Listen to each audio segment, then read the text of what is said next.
Zohran Mamdani just promised to call President Trump before taking office. Think about that for a second. A man once branded by Trump as a little communist, now reaching across the aisle to build a relationship with him. It's not a skit. It's not satire. It's the new political reality of New York City, and it tells us far more about the future of leadership than it does about politics. Today, I want to explore what this phone call really represents, not just for Mamdani, but for the changing nature of power, communication, and the fine line between conviction and compromise. Let me paint you a picture. New York City just elected someone most political insiders didn't see coming. Zohran Mamdani, a progressive firebrand, a democratic socialist who spent years rallying against establishment politics, won the mayoral race in what many are calling a political earthquake. His campaign was built on promises to upend the status quo, to challenge power structures, to represent the voices that had been shut out for too long. And now, before he's even sworn in, he's publicly announcing that he'll be reaching out to the White House, to Donald Trump. You might be wondering, why does this matter? Well, here's the thing. When someone who's built their entire political identity on opposition suddenly extends a hand to their biggest critic, it's either brilliant strategy or political suicide. Sometimes it's both. Mamdani framed it simply. He said he holds a responsibility to the 8.5 million people of New York City, and that means being open to working with anyone, no matter what disagreements exist. On the surface, that sounds reasonable, even noble. But dig a little deeper, and you'll find layers of calculation, risk, and a kind of pragmatism that's becoming increasingly rare in American politics. Think about what Trump represents to Mamdani's base. To many progressives, Trump is the embodiment of everything they oppose. Policies they view as harmful, rhetoric they find divisive, a worldview fundamentally at odds with their own. So when Mamdani says he's going to call Trump, he's not just making a phone call. He is making a statement about the kind of leader he wants to be. And that statement is complicated. Some will see it as maturity. Others will see it as betrayal. But here's where it gets interesting. Trump hasn't exactly been sitting around waiting for progressive mayors to call him. In fact, he's made it abundantly clear over the years that he's willing to use the power of the federal government to influence cities he views as hostile. Funding can be threatened. Federal support can be withdrawn. The relationship between city and federal government isn't just symbolic, it's financial. New York City relies on federal dollars for everything from infrastructure to social programs. If that relationship sours, real people feel real consequences. So when Mamdani says he's reaching out, it's not just about good manners. It's about leverage. It's about recognizing that in the game of governance, you sometimes have to engage with people you'd rather not, because the alternative is worse. Trump holds cards that Mamdani needs. And whether Trump chooses to play nice or double down could shape the next 4 years of New York's trajectory. Now, Trump's side of this equation is equally fascinating. He's a man who's built a brand on strength, on not backing down, on labeling his opponents, and never letting them forget it. Calling someone a communist in American politics isn't a casual insult, it's a branding exercise. It sticks. It defines. So for Trump, taking a call from Mamdani is a win either way. If he's gracious, he looks magnanimous, above the fray. If he's dismissive, he reinforces his base's view that progressives are all talk. He's playing a game where he controls the narrative no matter what move Mamdani makes. But let's zoom out for a moment and ask a bigger question. What does it mean when two people who fundamentally disagree recognize they need each other? In business, we call that a partnership of necessity. You don't have to like your supplier, you just have to make sure the supply chain works. You don't have to agree with your competitor on everything, but sometimes you collaborate because the market demands it. Politics, at its core, operates on similar principles. The question is whether voters, especially Mamdani's voters, will see this as savvy leadership or as selling out. This is where the generational divide becomes really clear. If you've lived through decades of political compromise, you know that idealism often crashes against the rocks of reality. You've seen leaders who promise purity end up accomplishing nothing because they refuse to engage with the system. But if you're younger, If you voted for Mamdani because he represented a break from the old ways, this phone call might feel like the beginning of disappointment. It's the age-old tension between those who want revolution and those who want results. And here's the thing, both sides have a point. Revolution without strategy is just noise. Strategy without principle is just careerism. The trick, the incredibly difficult trick, is finding the balance. Mamdani is attempting to walk that line. Whether he succeeds depends on how he frames the conversation, what he's willing to fight for, and what he's willing to let go. Let me tell you why I find this moment so compelling. It's not really about Trump or Mamdani as individuals. It's about what this interaction reveals about leadership in a fractured society. We're living in a time where people increasingly live in separate information worlds, different news sources, different social media feeds, different realities. In that environment, reaching across the divide isn't just difficult, it's almost countercultural. It's easier to stay in your camp, rally your base, and ignore everyone else. But that approach doesn't fix roads. It doesn't fund schools. It doesn't solve homelessness or crime or infrastructure decay. Governance, real governance, requires dealing with people you don't like. It requires phone calls you don't want to make. It requires swallowing your pride and asking, what can we accomplish together that I can't accomplish alone? Now, this story doesn't exist in a vacuum. Mamdani has a history that complicates this narrative. Not long ago, he made headlines for saying he would potentially arrest Israeli Prime Minister Netanyahu if he entered New York City. He was responding to an international arrest warrant issued by the International Criminal Court, something that stirred massive debate about international law, about justice, about the role of cities in global politics. On the surface, it sounded bold, even heroic to some. But here's the catch. Under U.S. federal law, specifically something called the American Service Members Protection Act, local authorities can't enforce ICC warrants. It's not a matter of opinion. It's legally impossible. So Mamdani made a promise he couldn't keep. And that's a problem. Not because of the intent behind it, but because it raised questions about whether he understands the limits of his power. Or worse, whether he's willing to say things that sound good even if they're not grounded in reality. One of his political opponents, a city councilor, publicly called him out on this, even going so far as to invite Netanyahu to New York just to make a point. It was political theater, sure, but it was effective theater. It painted Mamdani as someone who might be more interested in rhetoric than results. And that brings us back to the phone call. Maybe, just maybe, Mamdani learned something from the Netanyahu controversy. Maybe he realized that bold statements without the ability to follow through don't build credibility, they erode it. Maybe this outreach to Trump is his way of signaling that he's learned the difference between campaigning and governing, that he understands the difference between inspiring a crowd and managing a city of millions. Or maybe it's simpler than that. Maybe he's just doing the math. Trump is president, New York needs federal support, the relationship matters. So you make the call, you play the game, and you hope it buys you enough goodwill to protect your city from the worst-case scenarios. Now here's where the Elon in me can't help but draw a parallel. When I think about building something, whether it's a company, or a rocket, or an electric car, I think about dependencies. What do I need that I don't control? Who holds the keys to resources I can't manufacture myself? And then I figure out how to either build those capabilities or negotiate access. Politics works the same way. Mamdani doesn't control federal funding. He doesn't control national policy, but he does control the tone of the relationship. And tone, in politics as in business, can be the difference between partnership and hostility.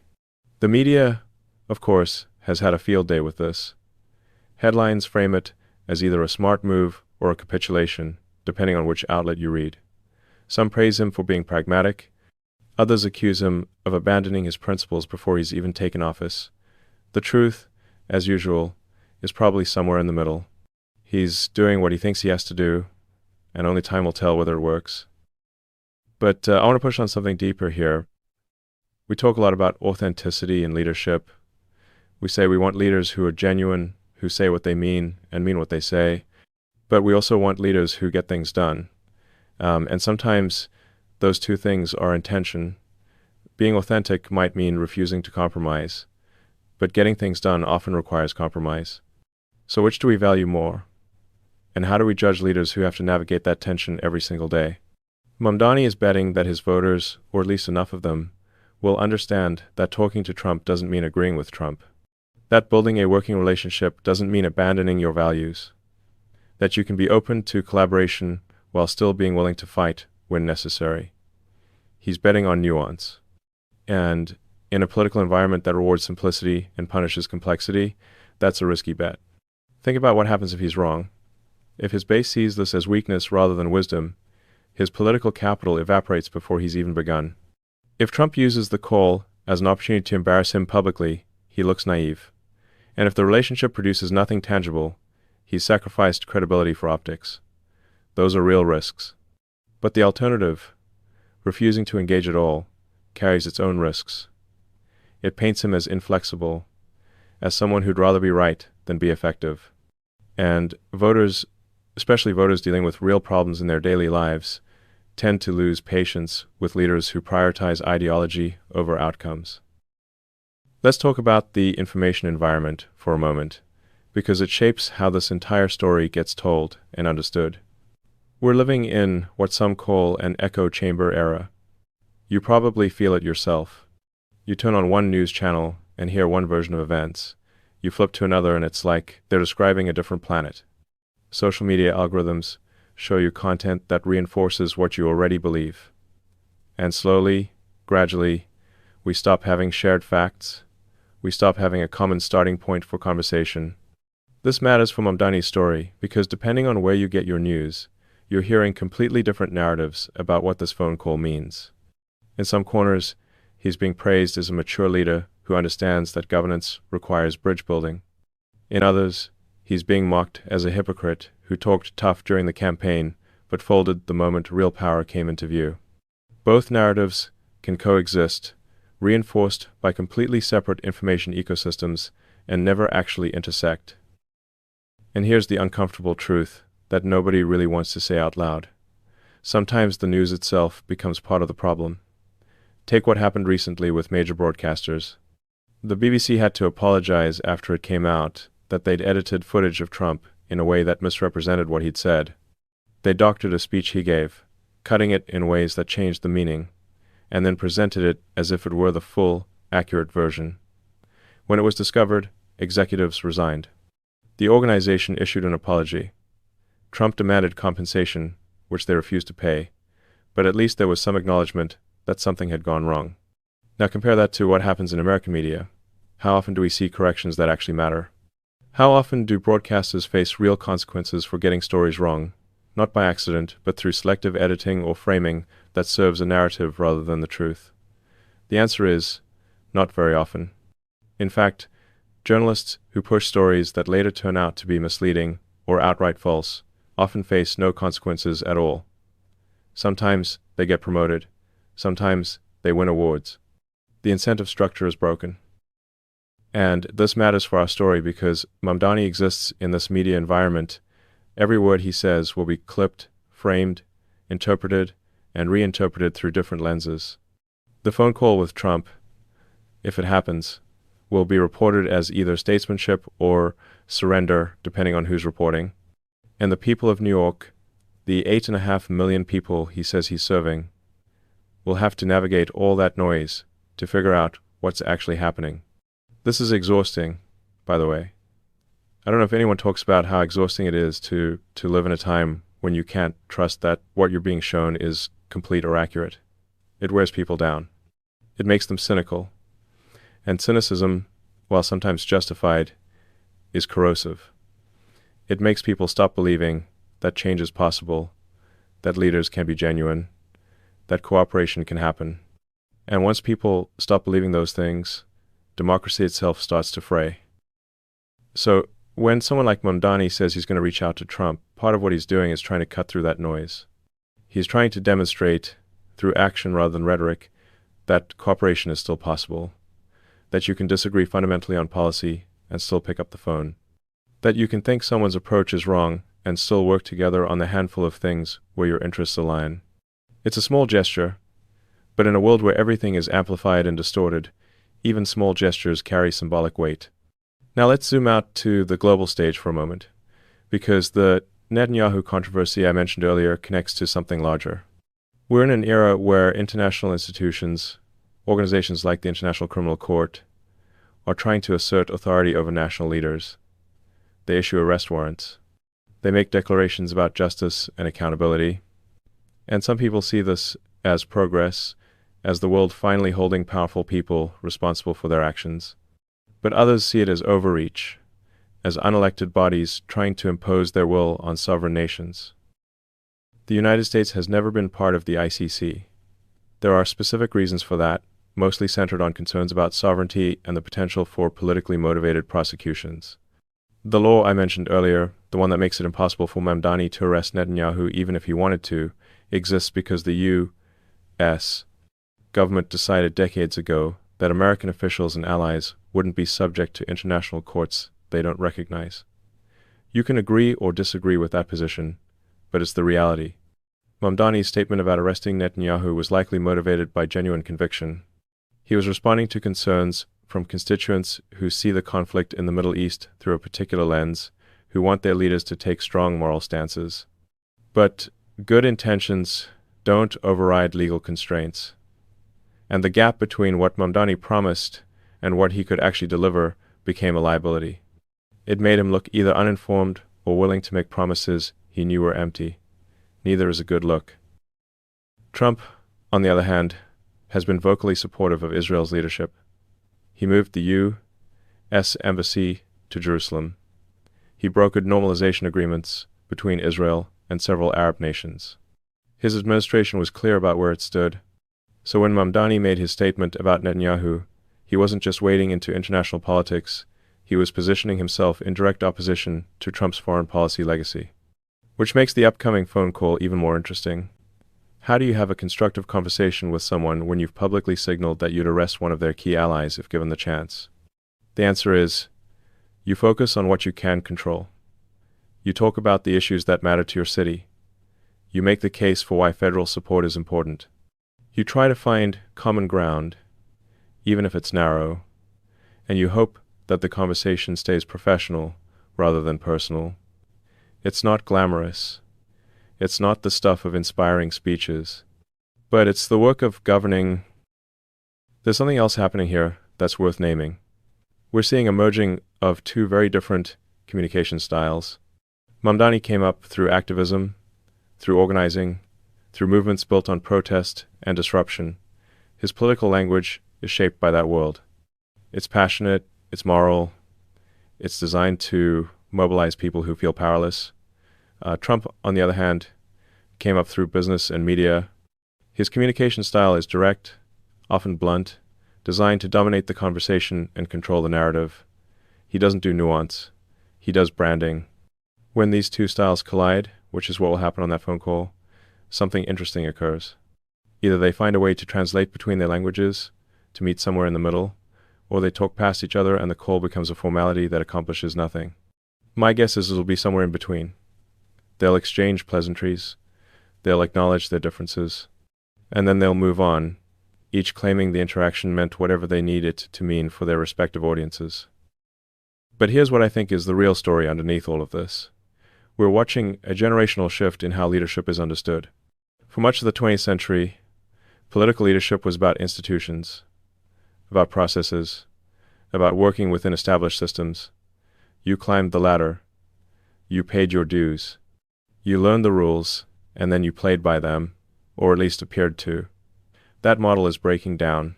People don't trust institutions the way they used to. They don't believe that following the process leads to good outcomes. They want leaders who feel authentic, who speak like real people, who seem to understand their frustrations. Mamdani represents one version of that shift. He's young, he's ideologically clear, he speaks the language of change. But now he's discovering what every disruptor discovers eventually, that once you're inside the system, you have to decide whether you're going to burn it down or try to make it work. And burning it down sounds romantic until you realize that millions of people depend on that system functioning, at least somewhat, to get through their daily lives. Trump, in his own way, represented a similar disruption. He ran as an outsider, he attacked the establishment, he promised to drain the swamp. And then he governed, sometimes effectively and sometimes chaotically, but always in a way that kept people's attention. What Mamdani might be realizing is that the outsider energy that wins elections doesn't always translate to effective governance. At some point, you have to make the system work, even if you don't like the system. So what does this teach us about leadership more broadly? I think it teaches us that leadership is fundamentally about managing tensions. The tension between what you believe and what you can accomplish. The tension between your supporters' expectations and the constraints of reality. The tension between being true to yourself and being effective in a role that requires compromise. The leaders we remember, the ones who actually changed things, weren't the ones who were perfectly consistent. They were the ones who figured out how to navigate those tensions without losing sight of what mattered most. Lincoln worked with rivals. Roosevelt made deals with people whose politics he despised. Effective leadership has always required the ability to hold your principles in one hand and pragmatism in the other, and somehow make them work together. The difference now is that every conversation is public, every compromise is scrutinized, and the space for nuance has shrunk dramatically. Mamdani is trying to operate in that environment. Whether he succeeds will depend less on the phone call itself and more on whether he can explain to his constituents why making that call was necessary without sounding like he's abandoned what he stands for. Which brings us to the real question. What happens next? Assuming the call happens, assuming it's civil and professional, what changes? Does Trump suddenly become supportive of New York City's priorities? Probably not. Does Mamdani suddenly moderate his positions to align with Trump's preferences? Also probably not. But what might change is the tone. What might change is the willingness to have future conversations when issues arise. What might change is the possibility, however slim, that when New York needs something from Washington, the request gets heard rather than dismissed out of hand. That's not a dramatic transformation. It's not the stuff movies are made of. But it might be enough. It might be the difference between a functional relationship and an actively hostile one. And in governance, especially in a system as complex as the American federal structure, functional relationships matter. I want to close with a thought that's been on my mind throughout this entire exploration. We live in a time that rewards outrage, that rewards taking the most extreme position and defending it loudly, that rewards building walls between us and them, whoever them happens to be.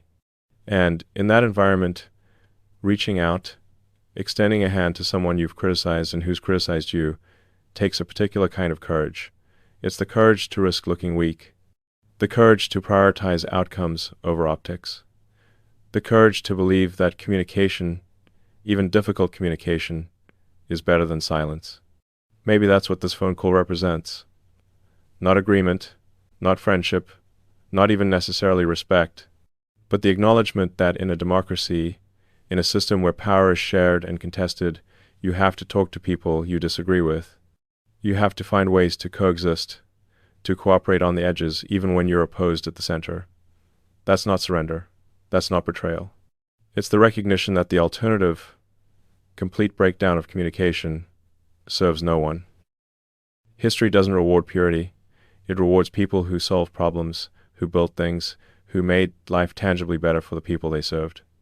And solving problems requires dealing with complexity, with contradiction, with uncomfortable compromises. Mamdani is learning that lesson in real time. Trump learned it from a different direction, but learned it nonetheless. And the rest of us get to watch and decide what kind of leadership we actually want. Do we want leaders who make us feel good with their rhetoric? Or do we want leaders who make things work, even if the process is messy and imperfect? I know which one I'd choose. And I suspect if you've lived long enough to see a few political cycles, you know which one actually delivers.